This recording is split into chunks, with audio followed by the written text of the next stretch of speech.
Hello, it's your internet cartoon hyena JCal Arts here. In today's video, I'll be drawing some Fairy Tail OCs I've had for a while now, so I will be spoiling certain plot elements in Fairy Tail stories, so if you're sensitive to spoilers, here's your warning, click away, and for those of you who aren't sensitive or seen the show, here we go. So in today's video, I'll only be drawing 2 OCs because when I redrew them in my new sketchbook, I added a lot more detail than I thought originally, and let me tell you that drawing in the sketchbook and brainstorming ideas is very different than drawing digitally while recording yourself. Now that that embarrassing bit is on the way, here comes the first OC. So for this first OC you see being drawn on screen, I really haven't had a consistent name for him, and despite being in the sketchbooks for years and redrawing him now, a name hasn't really popped up in my head currently, so for the time being and for the sake of the video, I'm just going to call him Iggy. Iggy is an anthro dragon that practices the same type of magic Natsu Dragoneel practices, fire, slaying, dragon magic, or whatever the official term is. And this is going to be the first dragonoid type of character I've ever drawn, because I remember drawing Iggy as a human at first because I was in that phase as a weeb when I was 16 that every weeb has been, but I've branched out in taste, obviously, and I honestly don't see why the fire magic user isn't a dragon or a dragonoid of some type. I mean, I think it personally is a really cool idea. With all the fantasy creatures out here, I just find it kind of disappointing, not just with Fairy Tail, but in, I guess, JRPG type of stories with fantasy races, that we don't seem to get a lot of characters from fantasy races being main characters. But again, off the tangent, that's just me personally. Now, drawing Iggy was a challenge. I tried recreating Igneel's face, or taking the key features, the 2 horns, the, I guess, fins on the sides of his face, and this was happening in the sketching process, so that's off the recording that you don't see, but I was struggling and having a hard time, and I've just been looking through dragon references, Spyro, and even a background character in Has Been Hotel, and I just decided to go with the simpler design for the sake of getting this thing out, because I was sketching and resketching like crazy, y'all.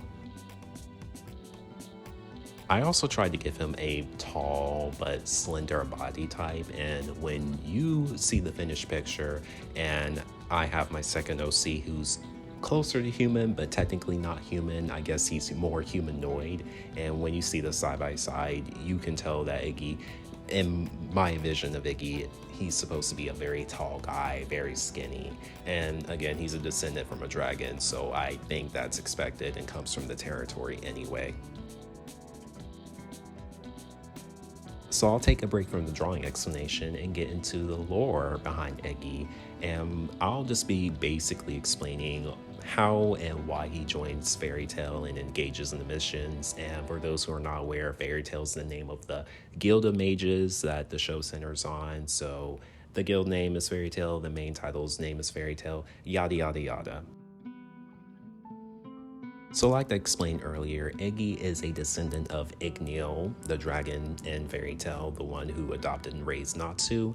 And in my alternate lore, I see Igneel, instead of adopting humans for children, ended up creating a descendant race of dragon-like people. You know, like in D&D, how dragonborns are descended from dragons. I imagine a similar thing in my story, where these dragon-like people are descendants of not only Igneel, but the different types of dragons in the show. For those who watch Fairy Tail, you know what I mean. And so Iggy grew up in a very, sheltered, isolated, community of dragon-like people, and really hasn't seen the outside world that much. And I imagine him basically just roaming and running away from home and trying to explore the human or non-dragon world, because I have other fantasy creatures that I'm about to draw and show you. And him just basically going on a journey of, I guess, exploration and satisfying curiosity.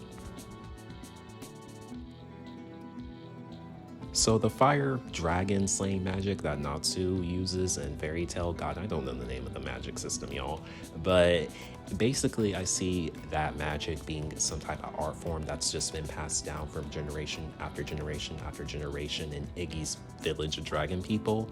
And Igneel, and by his time, has died off for a very long time. And the people in this village just pass on the art form at this point because it's just part of the tradition to where they lost its origin, and they also don't understand how Igneel is perceived outside their little community, because I envision Igneel basically being the typical fairy tale dragon, terrorizing people, burning down villages, you know, the smog stuff.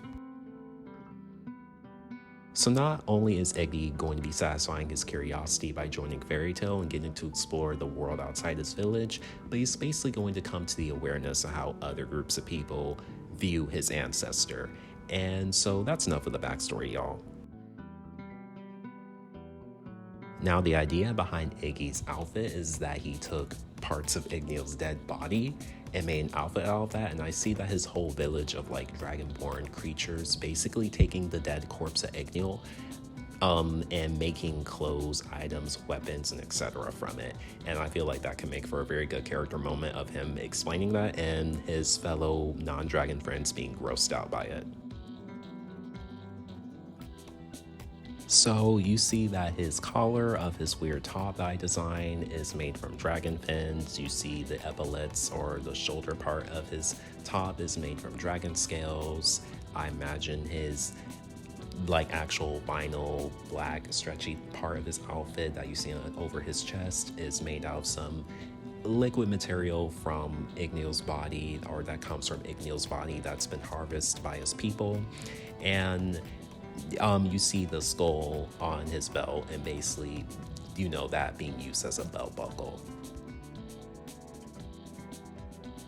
I kept Iggy's color scheme relatively close to Igneel's from the Fairy Tail anime, so he's dark red and pops of bright yellow, and I try to balance out the dark reds and blacks of his outfit with a warm brown, and trying to not make the color scheme be too dark and grungy.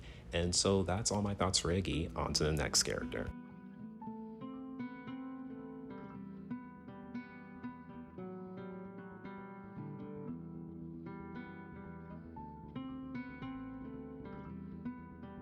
So unlike Iggy, I actually did come up with a name that I actually like for this character you see on screen, and his name is Amarok. Fun tidbit about the name Amarok, it actually comes from Inuit culture, and it refers to a giant wolf creature within Inuit mythology or folklore that would basically stalk and hunt and devour anybody who would hunt alone. And so obviously this folklore is a cautionary tale to encourage the Inuit people to always hunt together in groups. Well, I'm not Inuit, so maybe I'm just completely wrong. And if you're knowledgeable about Inuit culture, or especially if you're an Inuit person and I got something wrong, feel free to correct me in the comment section. But I essentially chose the name Amarok in reference to the wolf because this character you see on screen is a wolf guy. Speaking of wolves and Inuit culture, there's another creature in Inuit culture called the Atlet, and from my research, it's a humanoid creature with dog legs, or it could be an anther wolf because that's how I've seen it portrayed sometimes on the internet. So if you're Inuit, can you clear up the confusion if you don't mind in the comment section, because I know Westerners can have interpretations on cultures and not catch everything accurately. But I mentioned to bring this up to showcase my inspiration for making Amarok the resident wolf boy within my Fairy Tail OC lineup. I imagine Amarok coming from a fantasy ice village, similar to that of the Water Tribe in Avatar: The Last Airbender, where it's influenced by different indigenous cultures, not just Inuit ones. And I see him essentially earning money from Fairy Tail and then using that money to buy resources that the people back home need back up there in the icy village because of the harsh climate that they live in. So because of this motivation, he's a lot more serious than Iggy and takes his job very seriously.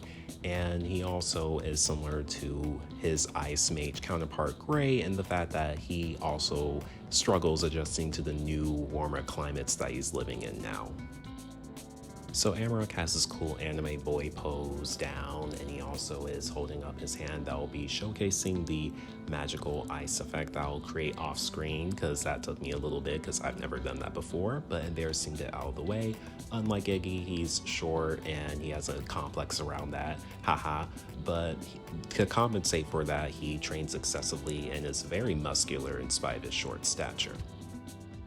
So for Amarok's outfit, I actually took inspiration from Sub-Zero's costume in Mortal Kombat 3, but instead of looking like ninja garb, I made it look like it was made of fur and leather and other materials that are meant to keep someone warm, along with giving him like these thick leather type of pants with the frizz at the top and some boots, and really trying to drive home the, indigenous, Inuit, and water tribe influences and inspirations that are behind his design.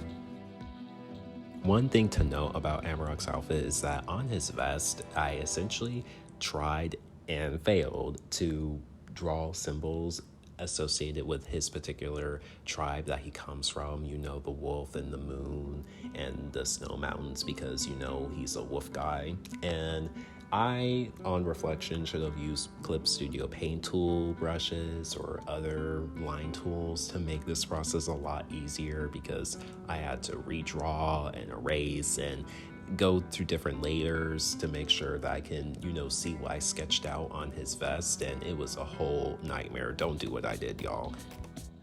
So quick disclaimer, Amarok is a fantastical character from a fantastical village in a fantastical world. Well, the fantasy world being Fairy Tail's world, I guess, since this is an AU technically. Our OC's part of an AU. Well, anyway, I'm trying to make sure my viewers understand that Amarok is not supposed to be an accurate portrayal of Inuit culture. And so you can learn about Inuit culture best from Inuit people. They're all over the internet, and you can easily find works and pieces made by Inuit voices to learn about their culture. I just think it's really nice to pull from other cultures and draw characters who don't look like you, and I'm pretty sure everyone was at that point in time when you were reading them anime books, and on that anime high, you were drawing the same anime character over and over and over and over again. And so this is just me trying to expand my boundaries and draw different types of characters. So yeah. Now I'm at the point in my art journey where I essentially have gotten over, I guess, the weep hill that I like to call it. And essentially, when you were introduced to anime and you got hooked on it and you just wanted to draw your favorite anime characters and they all pretty much look the same with the weird tiny pointed nose and everything. I've essentially have grown past that, and I've just been drawing characters with vastly different nose shapes, skin colors, hair textures, and as we've seen with Iggy, even characters who aren't human altogether. And so I've just gotten comfortable enough to where I just draw a wide variety of different, looking characters and experiment with character design and really developed an art style that's becoming more and more unique and less the 16-year-old who've been reading only manga tutorial books, because I know every weeb has one of them, or former weeb has one of them. I see it in your closet, y'all. Thank you for watching to the end of the video. Do your cartoon hyena a favor and like, comment, and subscribe, and see you next time.